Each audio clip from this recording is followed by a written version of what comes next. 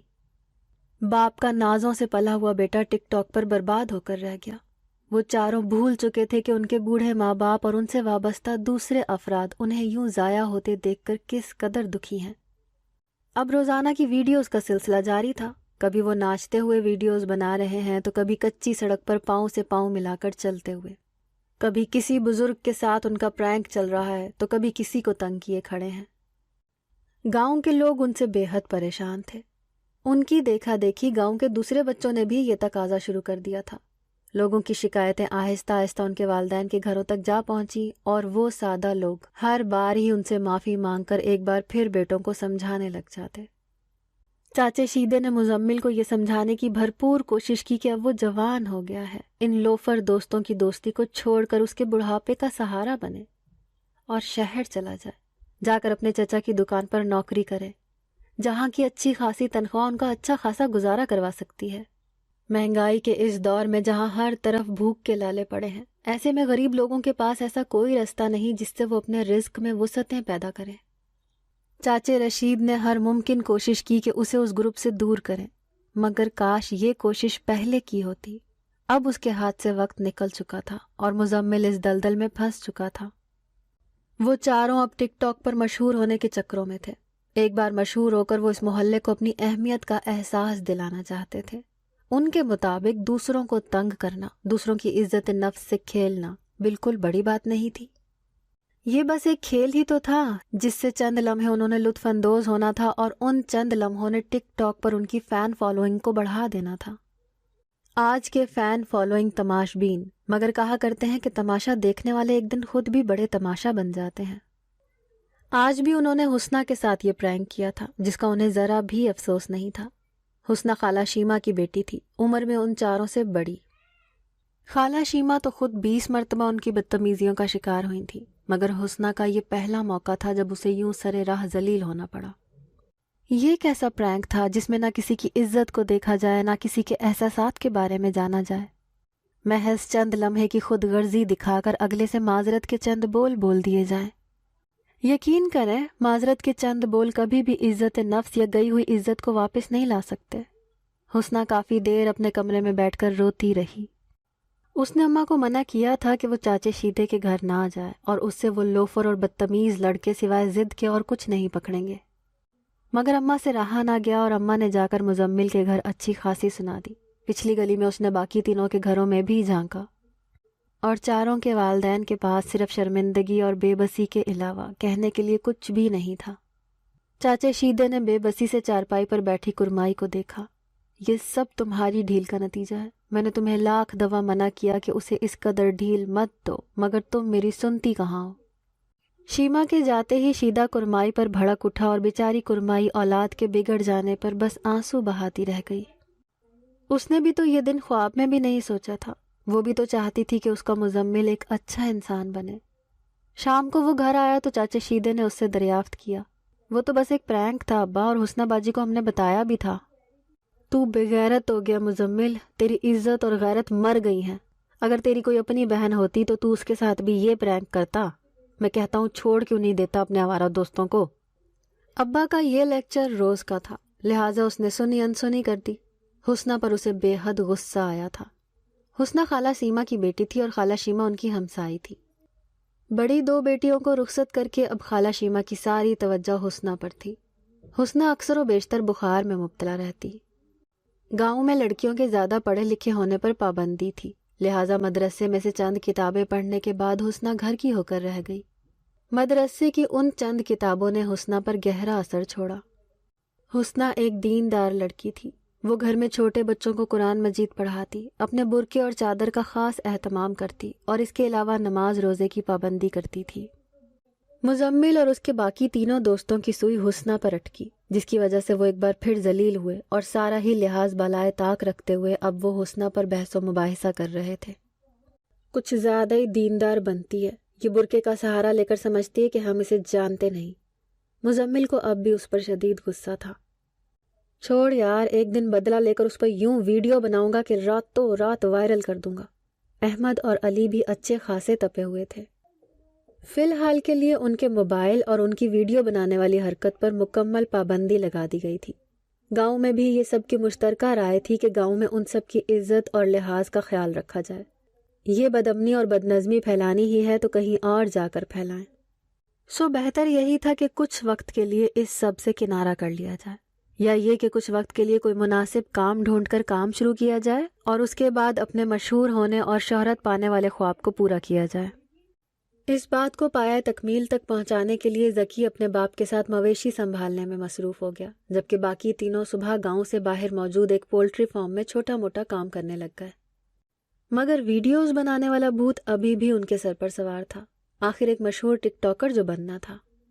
مگر پھر بھی ان کے والدین کافی حد تک مطمئن تھے کہ چلو کچھ نہ کچھ کام شروع کیا۔ سب سے بڑھ کر یہ بات کہ کسی نہ کسی طرح یہ گروپ تو الگ ہوا تھا، مگر ہمیشہ کی طرح وہ سادہ لوگ اس حقیقت سے بے خبر تھے جو صرف انہی کے ذہنوں میں موجود تھی۔ کام کرتے ہوئے 3 ماہ کا عرصہ گزر گیا۔ اب ان تینوں کو کام سے کافی حد تک واقفیت حاصل ہو گئی تھی۔ گاؤں والے بھی کسی حد تک پرسکون تھے۔ اسی دوران حسنہ کا انتقال ہو گیا۔ حسنہ کا ہر روز رہنے والا ہلکا ہلکا بخار ٹائیفائڈ کی شکل اختیار کر کے مہلک ثابت ہوا اور حسنہ کی جان لے کر ہی جان چھوڑی۔ خالہ شیما کے ساتھ ساتھ یہ واقعہ گاؤں کے سبھی لوگوں کے لیے کافی دلسوز ثابت ہوا۔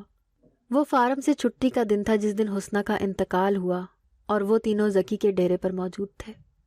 حسنہ باجی تو ہمارے مشہور ہونے کے خواب کو اپنے ساتھ لے کر ہی دفن ہو گئی۔ بیچاری نے کس قدر واویلا کیا تھا جس دن ہم نے اس کے ساتھ پرینک کیا تھا۔ مزمل کو اب بھی وہ واقعہ اچھی طرح یاد تھا۔ اگر وہ زندہ بھی رہتی تو تم لوگوں میں اتنی جرت نہیں تھی کہ کچھ کر پاتے۔ یہ بس پیٹھ پیچھے کی ڈینگے ہیں جو تم لوگ بیٹھ کر مار سکتے ہو۔ یہ مزمل تھا جسے ہمیشہ سے ہی اپنے گروپ کے لڑکے بزدل لگے تھے۔ تو تم کون سا کوئی تیر مار سکتے ہو؟ تم بھی تو ہماری طرح ہی ہو۔ احمد کو اس کی بات پر جی بھر کر غصہ آیا۔ اب تم لوگ آپس میں لڑنا بند کرو۔ حسنہ مر گئی اور تم لوگوں کا مشہور ہونے کا خواب بھی ایک دن مر ہی جانا، کیونکہ مجھے تو ایسا کچھ نظر نہیں آ رہا کہ تم لوگ کچھ کرنے کے قابل ہو۔ ذکی نے انہیں بحث کرتے دیکھ کر بات ختم کرنی چاہی۔ تو تمہارا کیا خیال ہے؟ اب اس کی میت سے ہم وائرل ہو جائیں گے؟ اگر اتنا ہی آسان ہے تو تم کیوں نہیں کر لیتے؟ مزمل ابھی بھی غصے میں تھا۔ حسنہ تو پکا جنت میں جائے گی، دیکھ لینا تم لوگ، علی نے رازدارانہ انداز میں جھک کر کہا۔ اچھا، تمہیں بڑا اندازہ ہے جنت دوزخ کا؟ تم کون سا دیکھ کر آ رہے ہو جو سب پہلے سے جانتے ہو؟ احمد کو جیسے اس کی بات ہضم نہیں ہوئی۔ تو ہمت کرو، چلو دیکھ لیتے ہیں اور دنیا کو بھی دکھا دیتے ہیں، شاید سچ میں وہ حسنہ ہی ہے جو ہمیں مشہور کروا سکتی ہے۔ سارے فساد کی جڑ کی بات پر تینوں ایک پل کے لیے چونک گئے اور پھر ایک دوسرے کو دیکھنے لگے، گویا انہیں خود سے اس راہ کی امید نہیں تھی۔ مگر کہتے ہیں کہ انسان جب نفس کو بے لگام کر کے خواہشوں کے گھوڑے کو چھوڑ دے، پھر اسی سمجھ جانا ہوتا ہے جہاں وہ لے جائے۔ تب لوگ خدا کی مرضی کو فراموش کر دیتے ہیں اور خود پر نفس کی مرضی کو مسلط کر دیتے ہیں۔ ایسے لوگوں کے لیے ضمیر کی آواز بھی مر جاتی ہے، اور جب ضمیر کی آواز مر جاتی ہے تو پھر فرق نہیں پڑتا انسان کس سمت میں جائے، کیونکہ جب تک اسے سمتوں کا تعین معلوم کرنے والی حس ختم ہو چکی ہوتی ہے۔ مگر یہ ہم لوگ ہیں جو سوچتے ہیں کہ خدا کی رسی جس قدر لمبی ہے ہم بھاگتے چلے جائیں۔ ہم یہ نہیں سوچتے کہ جس دن یہ رسی ہمارے سروں پر آ کر پڑے گی تب ہمارے پاس فقط افسوس کے علاوہ اور کوئی راستہ نہیں ہوگا۔ اور اس نے ہر شخص کو ایک مخصوص مدت کے لیے مہلت دی ہے، وہ تعمر کی مہلت فراہم نہیں کرتا۔ ایک مخصوص مدت کے بعد وہ اپنے سامنے ظاہر کرتا ہے، پھر وہ فقط اپنی کاریگری دکھاتا ہے، تب انسان کچھ نہیں کر پاتا۔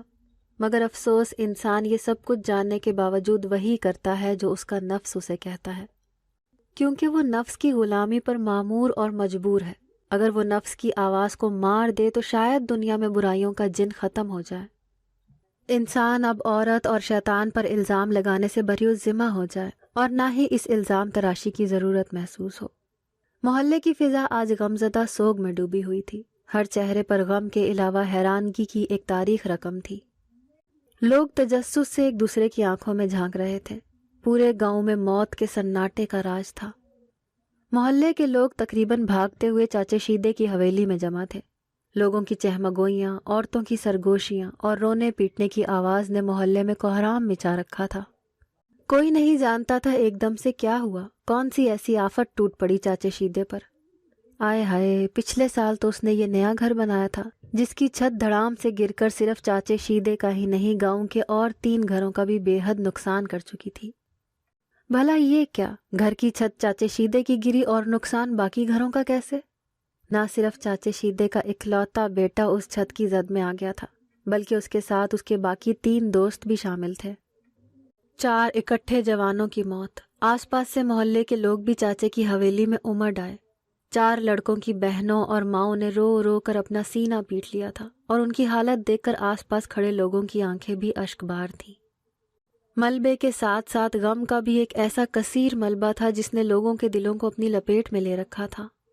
گاؤں کے جوان اور 4 لڑکوں کے بوڑھے والد ملبہ ہٹانے کی کوشش میں لگے ہوئے تھے۔ آخر ایک دم سے ہوا کیا؟ نہ کوئی زلزلہ، نہ کوئی بارش، نہ کوئی طوفان۔ یہ عذاب الہی کا نزول تھا جو ان 4 لڑکوں پر ٹوٹ پڑا۔ گاؤں کے لوگ حد درجہ ان کی زیادتیوں کا شکار تھے۔ آئے دن ان کے ڈرامے، ان کے پرینک اور ان کی آوارہ گردیوں نے لوگوں کو پریشان تو کر رکھا تھا، اور اس کے ساتھ ساتھ ان کے والدین کو شرمندہ کروانے میں بھی کوئی کسر نہیں چھوڑی تھی۔ مگر لوگ ہمیشہ ان کے لیے ہدایت چاہتے تھے، موت نہیں۔ مگر جو راستہ انہوں نے اپنے لیے خود چنا تھا، اس سے کیسے وہ پیچھے ہٹتے؟ قدرت نے پھر وہی راستہ ان کا مقدر بنا دیا، کاتب تقدیر نے وہی راستہ ان کی تقدیروں میں لکھ دیا۔ ملبہ ہٹانے کے بعد جو ملا وہ سب ناقابل برداشت تھا۔ ان 4 گھروں کے لوگ چیخ چیخ کر رو رہے تھے۔ عین جوانی میں اس طرح ظلم سے بھری ہوئی موت، خدا پناہ۔ ملبہ ہٹانے کے بعد جو پہلی لاش برآمد ہوئی وہ اس قدر پسی ہوئی تھی کہ شناخت بھی بہت مشکل تھی، مگر کسی طرح کپڑوں اور باقی نشانیوں سے یہ بات ثابت ہو گئی کہ یہ احمد ہے۔ احمد کے والدین کی تو دنیا ہی اجڑ گئی۔ وہ جنہوں نے بچپن سے جوانی تک پال پوس کر بڑا کیا، جنہوں نے کندھے پر اٹھا کر فقط چلنا سکھایا، وہ کیسے یہ برداشت کر جائیں گے کہ اب اس گھر کا چراغ ہمیشہ کے لیے بجھ چکا ہے؟ احمد کے بعد علی، علی کے بعد مزمل۔ چاچا شیدہ اس وقت دکھ کی اتھاہ گہرائیوں میں ڈوب چکا تھا۔ ایک بوڑھے شخص کی تعمیر کی محنت ضائع ہو گئی، وہ خوبصورت محنت جس کو ابھی بھی وہ سر انجام دے رہے تھے، مگر شاید ان کی محنت اپنے لیے کسی اور ہی راستے کے انتخاب میں تھی۔ وہ راستہ جو ہمیشہ رائے گاں کر دیتا ہے، وہ راستہ جس نے اچھے اچھوں کو ضائع کر دیا، بد نصیبی کا وہ راستہ جہاں آ کر نصیب چپکے سے ہاتھ چھوڑ دیتا ہے، جہاں وہ 70 ماؤں سے زیادہ چاہنے والی ہستی ناراضگی اختیار کر لے، جہاں وہ بے رحم رحیم ہمیں اپنی رحمت سے محروم کرتے۔ تو اس وقت جان لیجئے کہ یہ راستہ ہمارے لیے بد نصیبی کا راستہ تھا۔ یہاں آ کر ہماری لگاموں کو کس لیا جائے گا۔ جب انسان اس کی رحمتوں اور نعمتوں کی قدر نہیں کرتا، پھر وہ انسان پر اپنا قہر برسانا شروع کر دیتا ہے۔ وہ تو اس قدر رحیم ہے جو چپکے سے ہمیں یہ احساس دلاتا ہے کہ اس نے ہمیں تنہا نہیں چھوڑا، وہ ہمیں جانتا ہے، اور عن قریب ہمیں ایسی بلندیوں سے نوازے گا کہ ہم حیران رہ جائیں گے۔ اس کی بلند و بالا بلندیوں سے زیادہ اور کوئی چیز نہیں بلند۔ ایک ذکی تھا جس میں ابھی بھی سانس باقی تھی۔ ایمرجنسی سروسز پہ کال کر کے جلد از جلد اس ٹیم کو بلایا گیا۔ وہ بھی بری طرح کچلا جا چکا تھا، بس اسے معجزہ کہتے ہیں یا معجزاتی طور پر، مگر وہ ابھی بھی زندہ تھا۔ اس کے سوکھے ہوئے لب اور ویران آنکھیں جیسے حسرت کر رہی تھیں کہ ہم ایک بار اس قابل ہو جائیں کہ جن آنکھوں کو ہم نے ہوس بھری اور کینہ بھری نظروں سے دیکھا ہے، ان کو معتبر مان کر نظر جھکا لیں۔ مگر ایک مخصوص وقت کے بعد ہر خواہش کامل نہیں ہوتی، اور ایسا ہی ہوا۔ ذکی کی دونوں ٹانگیں بے حد برے طریقے سے ٹوٹ چکی تھیں اور اس کے دونوں بازو حرکت کرنا چھوڑ گئے تھے، مگر وہ پھر بھی زندہ تھا۔ ڈاکٹرز حیران تھے، وہ پشیمانی اور مایوسی کی گہرائیوں میں ڈوبا ہوا تھا۔ ڈاکٹر نے مخصوص وقت نکال کر اسے اپنے پاس بٹھایا اور اسے گزشتہ باتوں کو یاد کروانے لگا، مگر ہوا یہ تھا کہ جب بھی وہ بات کرنا شروع کرتا تو ایسے لگتا گویا وہ بات نہیں کر رہا، کوئی اسے کوڑے لگا رہا ہے۔ یہ بات ڈاکٹر کے لیے کافی حیران کن تھی۔ وہ بار بار مسئلے کی حد تک جانا چاہتا تھا، اور پھر واقعی وہ ایک دن اس بات میں کامیاب ہو گیا۔ ذکی نے اپنے ٹوٹے پھوٹے لفظوں میں اسے جو کہانی سنائی وہ اس قدر دلسوز تھی کہ اس کی آنکھیں حیرت سے پھیل گئیں۔ گاؤں کے باقی لوگ جہاں توبہ استغفار کر رہے تھے، وہیں اس کے والدین خوف اور بے یقینی سے آنکھیں پھیلائے اسے دیکھ رہے تھے، جیسے وہ ابھی ہنس کر کہے گا کہ یہ تو بس ایک پرینک تھا۔ مگر یہ اتنا آسان نہیں تھا۔ یہ پرینک قدرت کا پرینک تھا۔ یہاں پر چال اچھی چال چلنے والے نے کھیلی تھی۔ ذکی نے بتایا کہ اس روز یہ طے پایا تھا کہ حسنہ کو دفن کرنے کے بعد یہ چاروں جا کر اس کی قبر میں ویڈیو کیمرہ رکھ دیں گے۔ یہی وہ آخری سرا تھا جو انہیں شہرت کی بلندیوں تک لے جاتا۔ اس کے بعد یہ ویڈیو راتوں رات وائرل ہوتے اور اس کے ساتھ یہ شرط بھی مکمل ہو جاتی کہ حسنہ جنت میں جائے گی یا دوزخ میں۔ اور اس خواہش کے حصول کے لیے وہ چاروں اس رات قبرستان پہنچ گئے۔ بنا خدا سے خوف کھائے انہوں نے خدا کے کام میں دخل اندازی کی اور قبر کو کھود کر کیمرے اندر رکھ دیے، اور صبح سویرے جا کر وہ کیمرہ اٹھا لیا۔ پھر وہ تینوں چاچے شیدے کی چھت کے نیچے جمع تھے، وہ گھر جسے چاچے شیدے نے ریٹائرمنٹ کے بعد تعمیر کیا تھا۔ کامیابی ان سے چند قدم کے فاصلے پر تھی، وہ خوش تھے، انہوں نے اپنے منصوبے کو کامیاب ثابت کیا تھا۔ جیسے ہی کیمرہ آن ہوا، ایک چیخ کے ساتھ وہ چھت ان کے سروں پر آ گری اور ان کی پوری ہستی کو ہلا کر رکھ دیا۔ کامیابی اب چھت کے ملبے میں گم ہو گئی۔ بس یہاں پر موت کی آخری ہچکی تھی اور ذکی کی ساری باتیں خاموش ہو گئیں۔ گاؤں کے لوگ آج بھی اس واقعے کو عبرت کے طور پر یاد رکھتے ہیں۔ آج بھی یہ واقعہ نسل در نسل دہرایا جاتا ہے کہ کاش اتر جائے تیرے دل میں میری بات۔ کامیابی وہ ہے جو خدا دیتا ہے، کامیابی وہ ہے جو خدا داد صلاحیتوں سے حاصل ہوتی ہے، اور کامیابی وہ ہے جو ماں باپ اور والدین کے حکم سے حاصل ہوتی ہے۔ تو نہ جانے کیوں آج کا کامیابی کا یہ خواب ناکامی کی گہری چادر لپیٹ کر انہی کے ساتھ ہمیشہ کے لیے دار فانی سے کوچ کر جائے گا۔ خدا ہم سب کی حفاظت کرے، آمین۔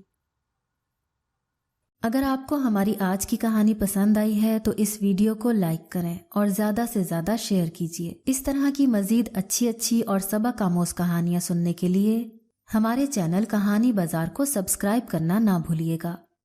فی امان اللہ، اللہ حافظ۔